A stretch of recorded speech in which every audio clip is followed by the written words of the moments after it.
A man holding champagne, excited to spend a passionate moment with his wife, arrives at his doorstep only to find the neighbor has beaten him to it. Not wanting to disturb his wife, he quickly leaves, feeling betrayed. This man's name is Pete. Shortly after leaving home, he met a cute blonde girl with striking features. They barely communicated before Peter was completely smitten. This adorable girl's name was Lisa. Lisa took Peter to her workplace, and in no time, this innocent-looking girl transformed into a pole dancer at a nightclub. There weren't many customers in the club, so they had a pleasant conversation. Lisa felt very sympathetic after hearing Peter's story, but just at the crucial moment, her boss called her away, leaving Peter alone. This man, looking fierce, raised his gun and forcefully tried to take the girl away. It turns out this bar is run by a professional scam gang. Lisa, using her years of conning skills, managed to get Pete's card. However, the two had a major dispute over money, which escalated from arguing to physical confrontation. Pete, who was at the door, heard the commotion and quickly moved to the front. The noise grew louder and louder. Unsure of what to do, Pete, who was both fearful and hesitant to cause trouble, decided to flee from the doorway. Halfway through, for some reason, he suddenly realized that as a fan, he couldn't let his admirer be bullied. So he immediately turned back and slammed the door open, which fell on the boss, trapping him.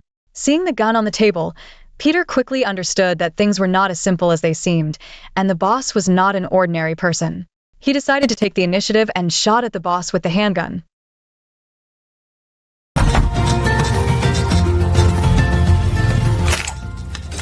Peter heroically saved Lisa, impressing her with his bravery.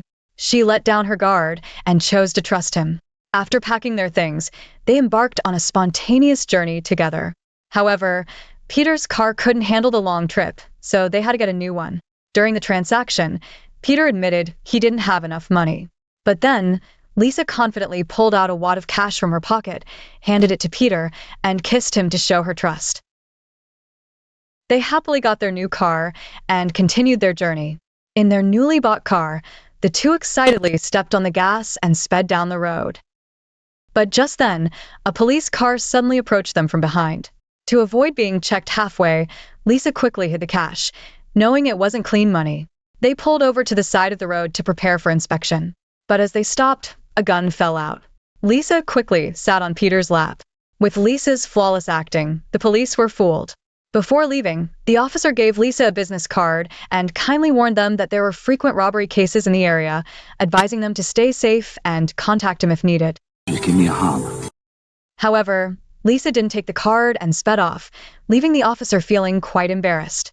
Angrily throwing down his hat, he thought he had escaped the police's watch and regained his freedom. But soon, another man stopped them, claiming his car had broken down and asked Lisa for a ride. Lisa, having seen such situations many times, was very cautious. She took out a business card and told him to call the police for help. Then she left the card and walked away. After driving for so long, they still hadn't left the wilderness.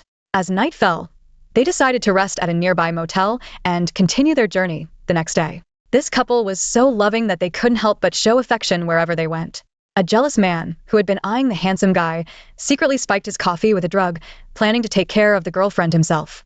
Soon, the man happily carried her to a dark room. It turned out this was a shady hotel that targeted passing tourists. They never bought meat from the market, but always had fresh burgers to serve. These two men were dragging a bag when they saw a man and a woman arriving at the hotel to check in. They quickly hid the wrapped bag and helped the couple with their check-in. The fat man then took the opportunity to drag the bag to the warehouse, but a woman's high heel fell out of the bag. It turned out that the large bag contained a woman's body. The long-haired girl was named Lucy. Her car broke down on the road, and she called her police officer father, but he couldn't help her. She had to stay at the hotel temporarily. However, after taking a bath that night, she saw through the curtains that the fat chef was holding a human head. A figure approached from the opposite side, scaring Lucy.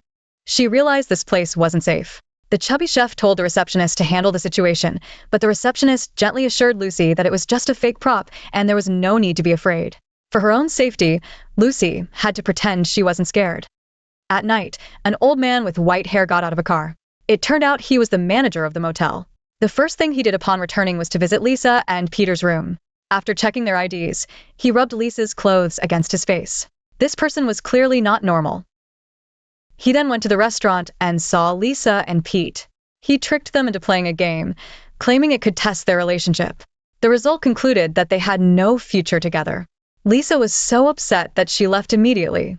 Although Pete was disheartened, he quickly went after her. When he opened the hotel door, Lisa chose to believe in Pete, thinking they could make it work. They then shared an intimate moment. The old man on the other end was very upset that his goal was not achieved. Meanwhile, a couple started arguing in the middle of the road. A police officer saw them and got out of his car to intervene, but this involvement led to his untimely death. After a wonderful night, Lisa and Pete felt even more certain about their feelings for each other. They changed clothes and went to the restaurant for lunch. However, the chubby chef added something else to their coffee. Just as they were about to drink it, the woman at the front desk frantically rang the bell and pointed at their coffee cups. Seeing his plan foiled, the chubby chef grabbed a gun. Pete also drew his gun, and the two faced off. In the end, the chubby chef backed down and put his gun away. Realizing that this place was definitely a shady establishment, they quickly got in their car and fled. The members of this H store are not just the people in the shop. The white-haired old man quickly called the couple on the road, informing them about the new characters and situation, and asked them to deal with these two people. Lisa and Peter were driving on the road, feeling relieved. At this moment, Lisa saw the police car they had encountered before. As if grabbing a lifeline, they quickly stopped to seek help. The husband disguised himself as a police officer, and while talking to Lisa, the woman strangled Peter with a cloth. Sensing something was wrong, Lisa turned her head, but the man knocked her out with a single shot. It turns out there was another woman in the couple's car, Lucy. Seeing the situation, she tried to escape, but was shot by the woman. The injured Lucy was recaptured and put back in the car. Along the way, the couple managed to capture everyone they wanted.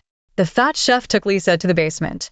Seeing Lisa's attractive figure, the fat chef was tempted, but as just an employee, he had no power and had to obey orders. The receptionist threw Peter into the pit. The pit is full of dead people. If he can't escape, Pete's fate is sealed. When the receptionist returns, he finds the woman he was with kissing the boss. He feels resentful, but says nothing due to his timid nature. The next day, an old man with white hair arrives at the pit and sees Pete struggling. A sense of superiority rises within him. He mocks Pete and then returns to the basement where Lisa is held. He tells Lisa that if she obediently bears his children, he won't harm her. Lisa, of course, refuses. That night, Lucy, who is shot, finally wakes up. She sees her father, who has already passed away, and cries helplessly. At this moment, she sees the receptionist strangling a blonde woman to death. The receptionist approaches Lucy's car. Lucy is terrified and thinks she is next, but to her surprise, the receptionist lets her go. In the dungeon, the woman swayed her alluring body, making the fat man drool. Unable to resist his urges, he opened the cell door. Just as he was about to enjoy his midnight snack, he was met with an unexpected surprise. Lisa, trying to save herself, hoped to use this opportunity to get the key. But the fat man grabbed her foot tightly, and she couldn't reach the key. Meanwhile, Peter woke up and saw someone sitting at the edge of the pit. It was the receptionist, reading the Bible, seeking redemption.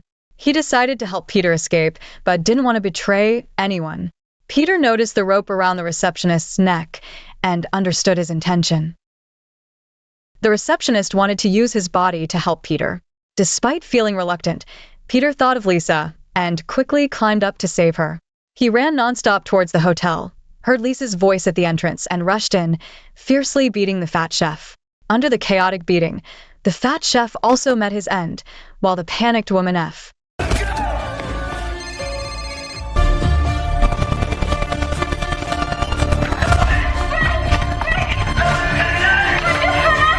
Lisa, who had escaped from the dungeon, kept running but fell due to the momentum.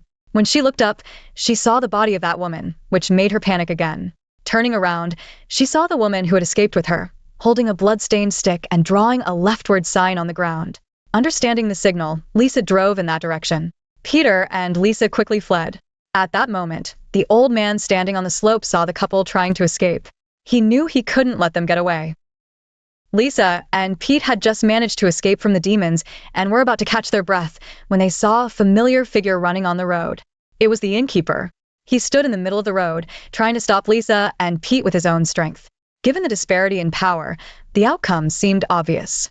However, the old man's aura created many illusions for us. Whether it was special powers or coincidence, just as Pete was about to drive past with full force, the car stalled. Pete panicked. Lisa grabbed Pete, and together they stepped on the gas. The car roared to life. The old man braced himself for impact. As expected, he was hit and thrown onto the windshield. Finally, Lisa and Pete drove over the old man's body and regained their freedom. The old man's body was ruthlessly dragged to the roadside bushes. A familiar figure appeared. It was Lucy. Her face was covered in blood, and she was expressionless. After enduring so much, including her father's tragic death and her own suffering, she had no emotions left. Seeing the demon on the ground, barely alive, she raised her gun and fired. Returning to the city, Peter arrives home. Beside him, Lisa can't hold back her tears, fearing Peter will abandon her now that he's back. Peter comforts her, promising he will return to her. After speaking with his wife, he gets out of the car and confronts the man who wronged him. Peter is no longer the coward he once was. He charges forward, releasing his pent-up anger. Then, he gets back in the car and drives away with Lisa. Under the setting sun, they lean on each other, dreaming of the future.